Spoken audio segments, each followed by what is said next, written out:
Good evening, ladies and gentlemen. I'm Lieutenant Stephen Rogers here with Tricia Flanagan for another episode of, guess what? What's the show there, Trish? Campaign for America. There we go. Trying to do a little bit more duo in the introduction, but poor Tricia, I always surprise her with this stuff. And now she's saying, uh-oh, where's he going with this? Well, welcome to Campaign for America, ladies and gentlemen. It is 6:30 p.m. here on the East Coast of the United States. Well, one thing we were able to do last night and a little bit today is find a way, Tricia, to get a watch party going. So we were able to do that, and we're going to see if we can continue to do that. In addition to that, last night was our first, and tonight is our second video or broadcast, live broadcast on YouTube as well as Facebook. And perhaps soon enough, we're going to be adding a third platform to this entire broadcast that we have, because it certainly has gone nationwide and in some parts of the world, which I think is really significant insofar as our outreach is concerned. Yeah, I think that this is so important on a number of fronts. I mean, first of all, it's so critically important that we stay connected, right? I mean, you know, our audience knows how much censorship is going on. And I have to tell you that the more ways that we can stay connected as a conservative unit, as a team. And when I say team, I mean all of the viewers and us, making sure we stay in that tight link. That's going to be very important, because we never know what is down the pike with all of these social media and tech giants and the censorship that is already going on. And then the other thing is to share, get the word out there, spread the word, make sure that the information is out there. Because as we always say, and now we're hearing it resonating back, we are the news now. And our supporters have heard, Tricia, your call to share, because on that one video, we are now surpassing 135,000 people viewed that video. And we might come out with another one on Sunday. And these are 1 minute and 40-second messages that capture a lot in that short period of time.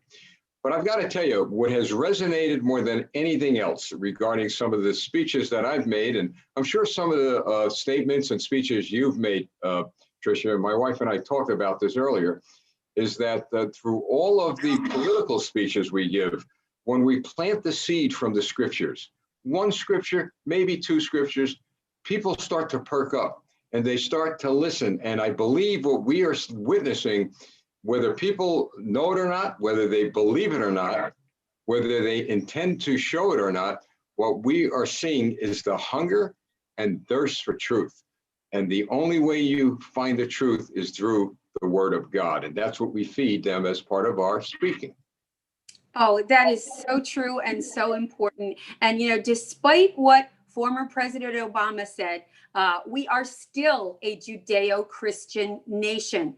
And when you look at the statistics, you see that, you know, the majority of Americans not only go to church, but pray on a regular basis and believe in God, believe in those values. And we just have to look no further than the heart of what we hear, like you said, when we're doing these rallies and speeches. We're on fire for the word of God and for how that translates into keeping our Constitution alive in this country. God's not done with this country yet. And in fact, as our president says, I believe our best days are yet to come. Oh, I certainly believe that. And, you know, sometimes God has to clean house. And perhaps that is, well, that is what has been done through President Trump. He's cleaned house in D.C. and now they're fighting back. And look, we're going to see where all this ends up. But regardless of where it ends up, folks, we all have a responsibility to keep the movement going, preserve the president's legacy, and move on, because he's going to make sure that he is still in the process, that he is still involved with the people. I can guarantee you that. This man doesn't give up. But let's see. I'll tell you, I believe, Tricia, what Yogi Berra said years ago, it ain't over till it's over. And we're going to fight this thing out until the end. That's right. And if everyone can forgive me for this football analogy, I'm a huge football fan, except now the NFL has gone way too far. I'm not watching anymore. But in the day, forgive me for being a Patriots fan. And, you know, I always used to say there's a reason that you play till the end, because look at the times in the Super Bowl when some great quarterbacks were down. And you know, Tom Brady, he was down, I think, 4 touchdowns with, you know, not too long to go in the fourth quarter. And he came out winning the game. There's a reason that you play till the end, and there's a reason that we count until the end. This presidential race is not over. There is still time. Our electors aren't certified until December 14th. A lot is going on legally until then. Now, as you all know, Campaign for America is a national organization, but at times we focus in on certain states.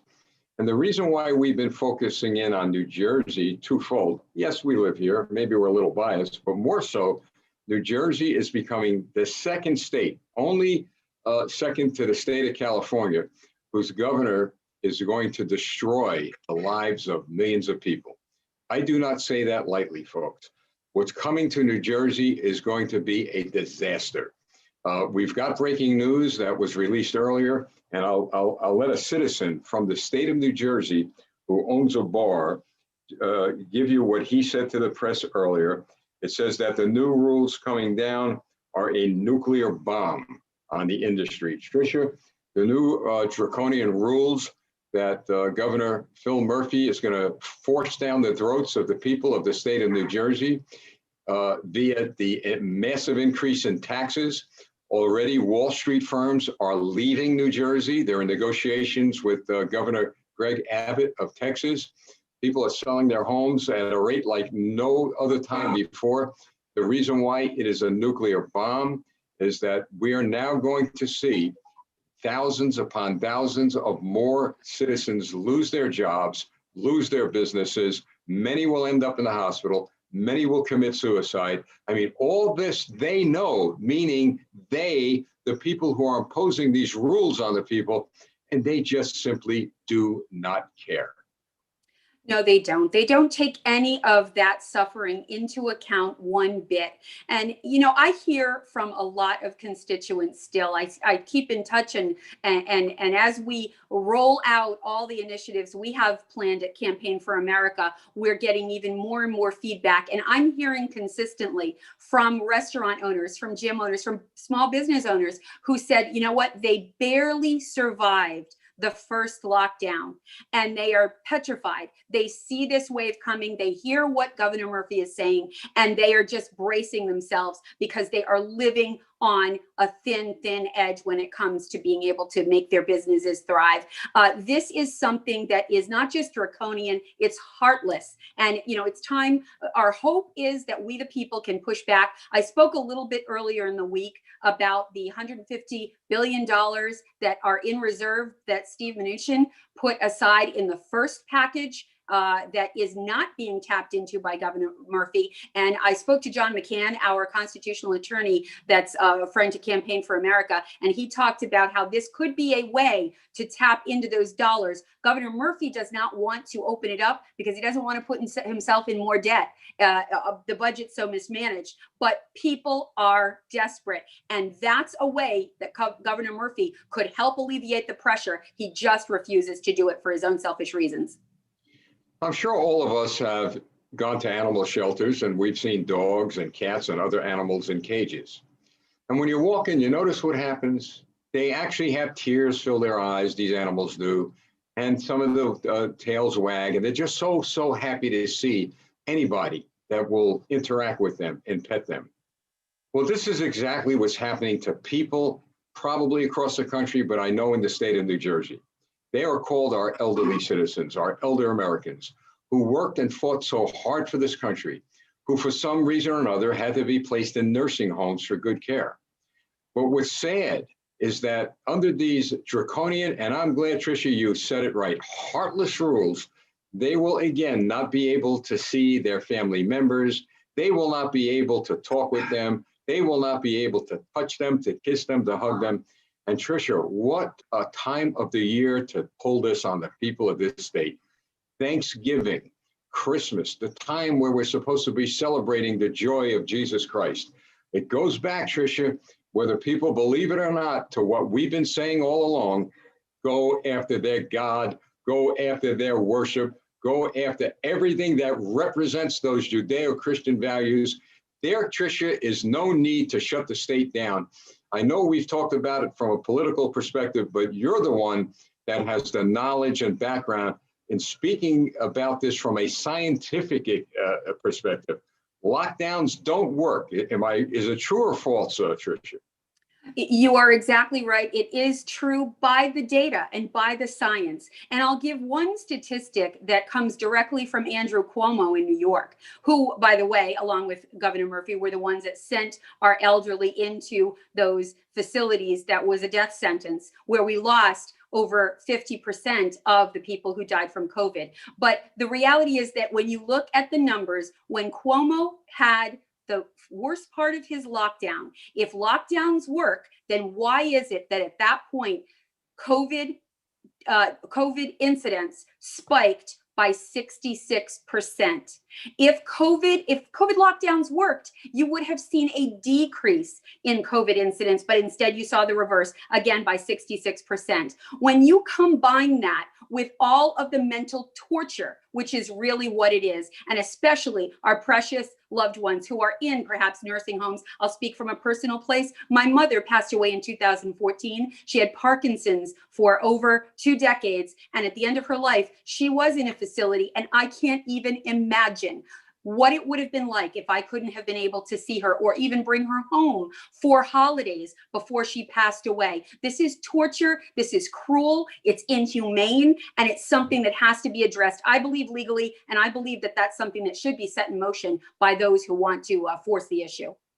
And Tricia, what astonishes me, and Natasha has asked me this over and over and over again, how can 75 million Americans vote for a socialist, a Democrat socialist?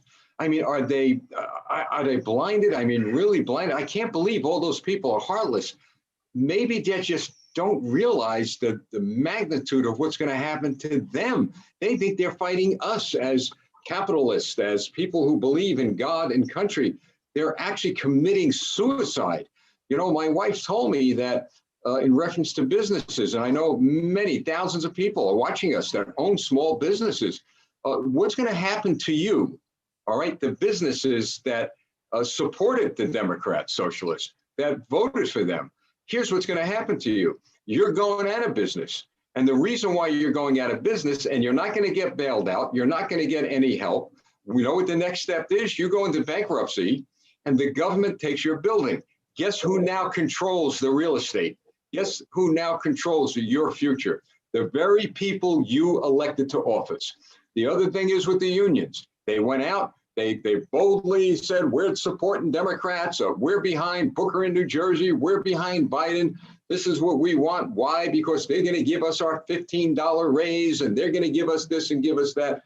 Wasn't it something to think about when you did get the $15 raise and about a week or 2 weeks after that, you lost your jobs? I mean, 50% of your jobs. Tricia, I remember that.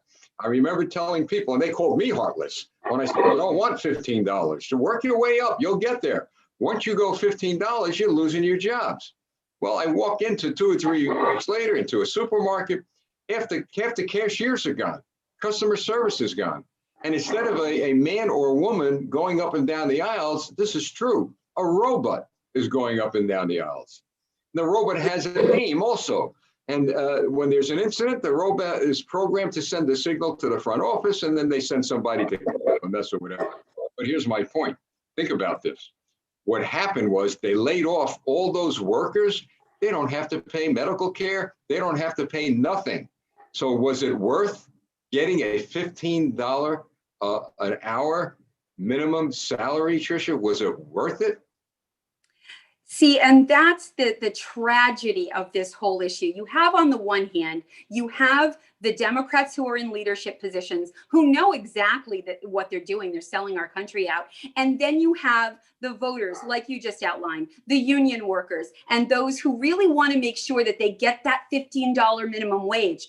But even the Congressional Budget Office has done an analysis on all of this state by state. And now we have enough data that shows clearly that, to your point, a $15 minimum wage helps in the very, very short term for these workers. But then what happens is those businesses, they lay off workers, they downsize, they cut corners, and they make sure they don't have to pay healthcare costs for those workers. And in the end, not just do the workers lose their jobs and lose their income, but our entire economy contracts. as a result. This is something that's bad business and it's bad economics and it's just bad for America. You know, Tricia Flanagan, Lieutenant Stephen Rogers, and the overwhelming majority of you listening, I'd say we're pretty level-headed. I think we're pretty intelligent. We know how to connect dots. So after I'm about to say what I'm going to say, yes, I expect to hear, well, there they go again, conspiracy theories and making these broad brush statements without a basis. Well, we never do that on Campaign for America. We do make statements with a foundation and with a basis. So here's what I'm going to share with you. To begin with, the Communist Party, anybody could look this up. The socialist agenda includes, perhaps second only to the elimination of religion and worship to God, is to find an issue, a critical issue that will divide the country. And so the issue they were working on, folks, was racism. Remember, systemic racism. They meaning the Chinese Communist Party, the socialists in this country, those who are looking to destroy the country. Forget about the Republican Party. They weren't coming after us. That was just a smokescreen. They were coming after all of us as Americans, Democrat, Republican, Independent. So they took that George Floyd incident, which we all agreed, and Black people who I talked to from coast to coast agreed with the fact that it was a bad thing. Those cops should have been immediately taken to task, arrested, fired. It should have never happened. George Floyd is an innocent man who was murdered. Make no mistake about that. But Tricia, there was our moment, right? To come together, Black, white, even cops were saying, this is outrageous what these officers did, right? So we got the whole country's ready to come together, but behind the scenes, quietly creeping up over there in Beijing, my opinion, based on what I've studied in Beijing and that gang over there in the United States Congress who are socialists, they said, you know what we now have? It was handed to us on a silver platter. We could start going after their country. And we're going to take Black Lives Matter with the Marxist leadership it has, and that is going to be the spear we're going to plunge into their hearts. So well said, and so very, very true. You know, there's a book that most of you all have probably heard of. It's called Rules for Radicals. It's by Saul Alinsky, who was a hero and friend and mentor of Hillary Clinton. Obama was also lauding Saul Alinsky's work. And in that book, Rules for Radicals, which is dedicated to Satan, I'm not making this up, folks. You can go look it up. In that book, it outlines exactly what you're talking about. One of the tenets of what needs to be accomplished in a socialist communist regime is the division that you just mentioned. And when you look at how the left divides everyone into silos, they want to juice up all this controversy. And what they do is they pit Blacks against whites, against Latinos, against every color of the rainbow, every way that you can micro-segment. That's what they want to do. And, you know, Biden has promised that if, and I say if, there is a Biden administration, he's going to go back to instituting the education based on critical race theory. And what that does is it makes sure that we all see each other through the lens of division and race, when exactly the opposite is needed. We have to become one America again that doesn't see color, but sees the content of character. And if we can't get there, we're going to go further down that road of communism than we ever thought possible. So then what happens is they seize on the racism, and now Black Lives Matter, it's a Marxist organization. It is, without a doubt. But that doesn't mean every Black person who was involved in demonstrating peacefully is a Marxist. In fact, I'm going to ask everyone listening, as Warner Wolf on CBS News used to say, go to the videotape. And I would venture to say in most of the marches, there are young white college kids, mainly females, for what reason I don't know, young white college kids that have absolutely no idea how it feels to be a Black person in this country years and years ago, who have no idea about oppression and suppression, as they say, no idea. My point is this: when it comes to Black Lives Matter, you know what? Their agenda is no good, all right? It's no good because they did not stick to their original protest, which was they thought and believed and felt they had proof that they had injustices against them from police departments around the country. And you know what? This is America. They went out there. In the beginning, things were peaceful, but it was hijacked by the communists, by the socialists.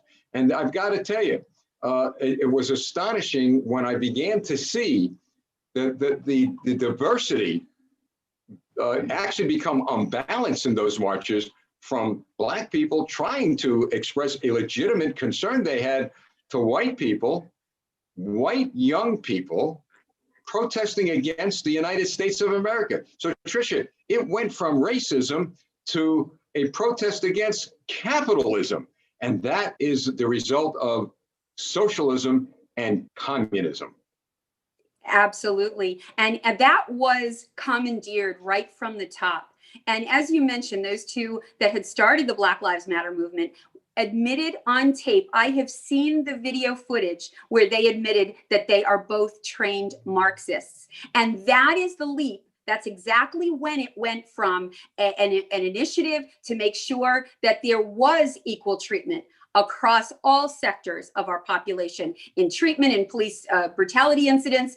It went from that kind of social initiative leaping into a communist manifesto, basically. And I was actually shocked that the other day, I still have to watch Fox News because I try to watch all of the channels to get information. And I was shocked that Harris Faulkner, actually, it was brought up about the Black Lives Matter leaders that we just spoke about, and the video footage where they clearly stated openly that they were trained Marxists. She said, where do you get that? She questioned it and pushed back. And I've seen it with my own eyes. You probably have too. I encourage everyone to look that up, because now mainstream media is telling us that we can't believe our own eyes and our ears. Now listen carefully, folks. So Black Lives Matter is having these marches. Anarchists are coming in, have nothing to do with the peaceful protesters, and they begin to burn buildings down. They begin to burn businesses down. But they burned the wrong buildings down. They burned the wrong businesses down, in their view. They were burning the buildings down and businesses down of Black business owners, of people who were supporting Black Lives Matter, the homes of people who were Black. They went into those neighborhoods and they destroyed the lives of these poor people. It backfired. It backfired badly, folks. You notice nobody's talking about Black Lives Matter anymore. Nobody's worried about Black Lives Matter marching.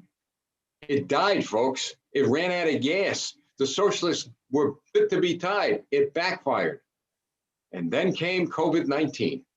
And that, folks, that was the gem. That was the golden gem, the golden nugget that the Chinese Communist Party and socialists took, and they began to run with it. And then they figured it out. You know what? We're going to make it. We're going to send so much propaganda into the United States that we are going to have these Americans in fear. They're going to shut down their communities. They're going to shut down their economy. We're going to send propaganda to them that they just simply won't know which way to turn their heads. And the reason, folks, the reason is this. I don't believe this, but I want to qualify what I'm about to say. And I'll give you a little story first. When I was in the United States Navy, I was on a naval base with 2 Japanese naval officers. And we're walking down the street and we're having a conversation about our countries. And the conversation led to a deeper conversation about our young people, education, and the future of Japan and the future of the United States. So we were talking about sports, we were talking about video games. And a young Japanese lieutenant turns to me and says, well, Lieutenant Rogers, I'm going to give you a wake-up call about the future of Japan and the future of the United States. So I said to him, well, what's that? He says, wow, while your children in America are playing Nintendo and video games, our children are building them, creating them, welding them, programming them. I got to tell you, folks, it ran a chill up and down my spine. So what he was telling me was that the education in America was going to decline rapidly. And people in America are not going to understand what's going to happen to them when it happens. And Tricia, I've got to tell you, he was so right. That was like a prophecy given to me from this guy, because I don't believe that a good swath of the American people understand what is coming, what they need to fight, that socialism is actually going to enslave them to the state. Yes, and the state that pays for everything you do and everything that you are to sustain your existence, that's the same state that will own you and tell you exactly what you have to do. And if you do not adhere to those rules, there are consequences. And the language sounds frighteningly like what the left is already saying. You know, there's this accountability project that we've been hearing about. The lists are already being put together. This sounds like China, communist China, and their re-education camps. This is already lingering in the air. And unless we wake up, that is what the future entails. None of us deny that there is a problem called COVID-19, a virus. But look, I'm a layman. I have a lot of questions. What happened to the flu? What happened to the tragedy of the flu? Did the flu disappear? You don't hear anything about the flu anymore because it isn't politically expedient. Are people dying from COVID-19? They say they are. I'm finding out, and from real good sources, that there's going to be an audit one day, and there are audits now, that people are just checking little boxes off. Heart attack, COVID-19, motorcycle accident, COVID-19. Everybody's dying all of a sudden from COVID-19. Now, one might ask, well, what is to gain by a hospital, by a medical practitioner, or anyone from checking off COVID-19? It's called green, money, grants, federal funding, folks. This is how it's always been. I can tell you when I was a police officer back in the 70s and 80s, you know how you got community policing grants? You had to have a high crime rate. I believed in the opposite. I pushed for some legislation to be passed that if you are showing progress in reducing crime, then you get the grant. You get the funding to enhance the success you already have. Let me tell you something, folks. The millions and millions of dollars that went into community policing in the 70s and in the 80s, none of those cities saw a reduction in crime, not one of them. It's the same thing with the drug war. Tricia, billions of dollars are going into the drug war, and it's only seen a rapid increase in drug abuse and deaths. And now in the state of New Jersey, with businesses now are going to be crippled, they're going to be destroyed. The nuclear bomb has come. They're going to be destroyed. Lives are going to be destroyed. You know what our New Jersey state legislature is grappling with? Very serious, Tricia. They're spending an incredible amount of time debating over the decriminalization of marijuana. People want their weed. Could you imagine? They're dying from suicide. They're dying from depression. They're dying from anything that you could imagine because of the rules that they impose upon the people. And they're worried about smoking joints. Yeah, it's mind-boggling, isn't it? And everything that you said is true according to the numbers. And I'll throw out some statistics that we often talk about on the show. But all of it is evidentiary support for the exact conclusions that you just mentioned. So let's look at the numbers by the CDC. 6% only of those deaths now that we have recorded that have been audited are due to COVID alone. The other 94% is due to deaths that were with COVID, but not because of COVID. It's like you said, it's heart disease that happened to, someone died of a heart attack and had COVID at the time, but didn't die because of COVID. Maybe they had cancer. And the other thing is that the average death in the United States is 78 years old. Now, look, I would love to find a cure for death, but I believe that lies in the hands of God Almighty. And until we can guarantee that someone is going to live forever, the realistic, optimistic number is 78 to 84. And that just so happens is the age of death for the average COVID patient who does die of COVID. So what does that tell us? It tells us that if you're young and healthy, you've got a 99.99% chance of recovery. And like you said, the flu is actually more lethal. Deaths are down for COVID by 85%. This has to be reflected in our economic policies, or we're going to suffer even more in New Jersey and every state in America.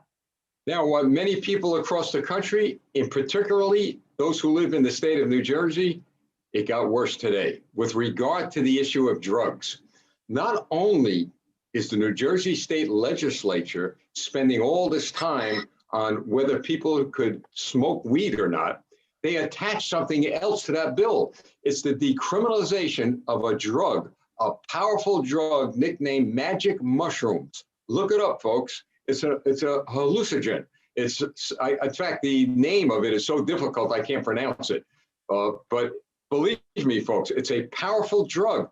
They want to decriminalize that. And I remember, Tricia, when those of us who were opposed to the legalization of marijuana, and that I'm not opposed to the legalization of marijuana for medical use. If people need the marijuana, the elements in marijuana to ease pain and suffering, hey, look it, when you're on your deathbed and you have pain and suffering, you should be able to use anything to comfort you. I don't have a problem with that being used for medical reasons, but we're talking about widespread recreational use. And I remember people condemning me and some others who said, wait a minute, that's going to open the door for the legalization of more powerful drugs. Folks, check out Colorado, crack, cocaine, that is on the dockets now. Those two drugs, I believe that one step has already been taken to legalize it. There's another step that has to be taken to officially legalize it, to pass a law. That's Colorado. Here in New Jersey, look what's happening. Marijuana, magic mushrooms, what's next? All part of what? Think about this. Now another story. In fact, let me see what time it is, folks. It is now 7 o'clock. All right, got a few more minutes. Another story, very important, that proves to the point of what Tricia and I have been talking about. I was in Israel. I was in Israel as part of a team of police officers who was doing work with the Israeli National Police. It was an exchange. I was lecturing at the Israeli National Police Academy, and the Israelis were doing something here. So in a conversation with the police in Israel, I asked them, how is it that you have been able to reduce the drug rate in your country, drug use and abuse in your country, at a level that it's just not talked about anymore? Well, here's what I was told. The Israeli police told me that years before I asked that question, there was a country, I don't want to mention a country because right now there's peace there, and I don't want to let anything I say even think or disturb what's going on. But there was a country that was sending a lot of drugs, powerful drugs into Israel to be sold to young people around the country, all over the country. And the idea of this country was, in the short term, they're selling drugs, but it wasn't for profit. In the long term, it was to get a generation of Israeli youth addicted to drugs, get the Israeli government to divert their funds from their military to the Israeli Defense Forces to what? To combating drugs within the country. Because drug abuse leads to crime, murder, you name it, we know it. We live it here in this country. So the Israeli police, knowing that, they actually, A, legislatively took care of the situation with regard to absolute no legalization of these drugs. B, I mean, you get caught in Israel with drugs, you're going to jail. I mean, you're not doing 5 months, you're not doing 5 years, you're going to jail. You are found with drugs on yourself, you're in trouble, you're going to jail. They got tough, folks. That's what I'm saying. They got tough on drugs. In addition to that, they had educational programs from elementary school, not like our DARE programs, all right? They had different types of programs in all of their schools, all of their grade levels that never went away even through college. And in addition to that, Tricia, what I thought was great, they didn't leave the parents out. They had the parents sit in on some of these classes because parents did not know what their kids' misbehavior may have been the result of. And you find out that a lot of them were addicted to drugs. So the nation of Israel, before that government could succeed at what they were attempting to do, was to take over Israel, get them so drunk, if you will, for lack of a better word, that all they had to do was send their troops in. And that would have been over.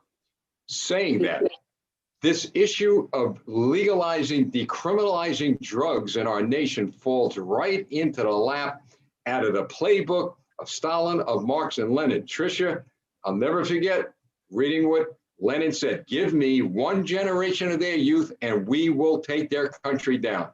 We, folks, are going to have a generation surrendering, not even putting up a fight, because that wave of combat, not physical combat, that might happen, but that wave of ideological combat, because we're living it now, when we see what they're trying to do to President Trump, it's coming. We've got to be ready. Yes, and the youth is exactly what I'm most worried about in this equation of when we look at legalization of starting with marijuana and now to the more to the harder stuff of cocaine and, like you said, the magic mushrooms, the hallucinogens.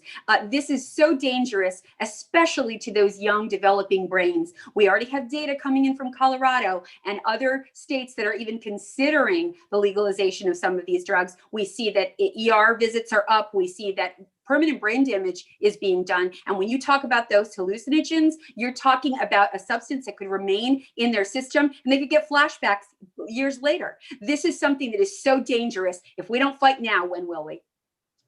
Now, folks, the question is, what can you do? What can you do with all this information that we shared with you? And what can you do to help America? I've said all along, Campaign for America is not looking for your hard-earned dollars. You keep that, you take care of your family. Hey, look, we go down the road, if we're going to sell a gift or something in our store, that's fine. We're not here to make money. We're here to help President Trump make America great again and to keep America great. And we're here to ensure that our children and grandchildren live in a country with this flag flying. So we're going to ask you to do a few things. And Tricia said it every night we were on. Share, share, share. Because of sharing these broadcasts, we broke a record, 135,000 people who shared one of our very quick messages have now taken it a step further, and they've come back to our Facebook page, and they're going to our YouTube page, and they're liking our page, and they're following us. They're now doing the same thing with our YouTube channel. They're going there, they're subscribing, it doesn't cost anything. And they're pushing a little bell next to the word subscribe so that they're alerted when we're on the air. And we're feeding all of you information that you need to know. This is why we ask you to share. But you can take action. If you email us, we're setting up Campaign for America liaisons all over the country. We have directors in certain areas of the country that we're putting in municipal level areas. And we're going to have in each state a delegate. Actually, we're going to have several delegates in each state. We've got close to 21 delegates, 2 in each county, so it should be 42 in the state of New Jersey. So we want you to get involved with us. And when you become a delegate in New Jersey, we're going to have a Zoom meeting within the next couple of weeks. Tricia and I are going to be speaking to you about how you can really have impact on this state. And Tricia, I'd like you to spend a moment and speak to that issue where people feel helpless, but when we do get together and we do inform people and we give them something substantial to do, whether it be phone calls or whether it be using social media as an outlet and bringing 15, 20 people together in a neighborhood, and we'll go. Could you share with them, because like me, you've been involved in campaigns, you know how important it is and the profound impact that even 12 people have on an election. Oh, it's amazing and it's critical. And as we march forward, this organization that you just described is exactly what we need. Because let's take New Jersey, for example. I've said this before, and it's true. We're blue by voter turnout, not by voter demographics. If we could just coalesce around energetic, change-making candidates, we will be able to take this ground because the votes are there. We're 3.6 million strong just in New Jersey alone. And when we coalesce and when we get organized, when we get these boots on the ground that you're talking about, that is how we're going to make sure that we don't have another year of Republican losses at not just the federal level, but all throughout our state. We're getting bluer when we're actually red at our core. This kind of initiative, if you join Campaign for America and you get involved, this is the mechanism that's going to be necessary for us to finally win. Nothing's more important. You can be involved and bring your time, your talent, your expertise, however you want to share that with us. We have an opportunity for you. So as I always say, let's roll. And you know, folks, when you do that, Campaign for America may not have all the answers to the questions you have. We may not have some of the resources that we need in order to move forward, but we are looking at other organizations that support what we're doing. Some of them are nonprofits, some of them are PACs. Those are political action committees that are dedicated and committed to the mission of keeping God and country within the framework of the mission we have. So what I'm sharing with you, there's a place for everyone, right, Tricia? There is a place for everyone, whether they want to contribute money to the cause with other organizations, whether they want to put their hand to the plow with us. There is something for everyone to do to keep America strong and to keep it with this flag flying over every single one of our heads.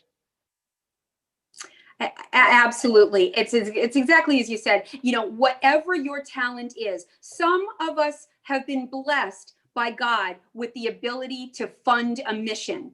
That is a tremendous gift that we'd be so thankful for. There's going to be a separate initiative for just that. And then there are some that want to be part of the door knocking and part of the getting the message out there. There'll be a digital activist team. There is going to be a team for as many, many teams as there are talents. And so when you join us, if you want to see conservatives take this ground, this is your cause. This is our mission. And when we get together, there is not going to be anything we can't do. We will become unstoppable. And now is our time. Believe me, folks, now. We can't afford to sit back and scream at the TV anymore or the computer. Now is our time. So, folks, thank you for joining Tricia Flanagan and myself here on Campaign for America. We will be off the weekend. We will be back on Monday. But in the meantime, this broadcast will be posted on Facebook, on video. Right now, it's live on both platforms. So please send anyone that you know to these platforms. And more importantly, because of what's happening with Facebook, I said it last night, I don't know how long we're going to last, but YouTube's our backup, and we've got other social media platforms we're looking at. So it's so important that the 16,500 of you that are followers on this Facebook page go over to YouTube, subscribe. Like I said, it's for free, because if this goes down, we're not going to get any warning. We're not going to be able to be in touch with you. So we're going to post our YouTube channel when this broadcast is posted. Just swing on over there, folks, and you'll be able to subscribe. So that's it, Tricia. Any last words before we part for the weekend? Oh, no, you know what? It's time for rest, right? God gives us beautiful rest when we need it. It's been a really tough week, but we're going to be energized going into Monday. So have a great weekend, and we look forward to seeing you then. All right, folks, thanks again for joining us here on Campaign for America. We'll see you at 6:30 p.m. tomorrow night. And remember, folks, my friend Sean Hannity always says, let not your heart be troubled. And I could add a little trailer to that, because at the end of the day, read Romans 8:28 in the Bible. I'm not going to tell you what that is.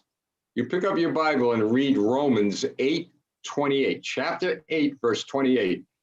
That will bring comfort to you as you lay your head on your pillow this evening. The chief end of man, to love and glorify God forever. Thank you so much. God bless you. God bless America, and have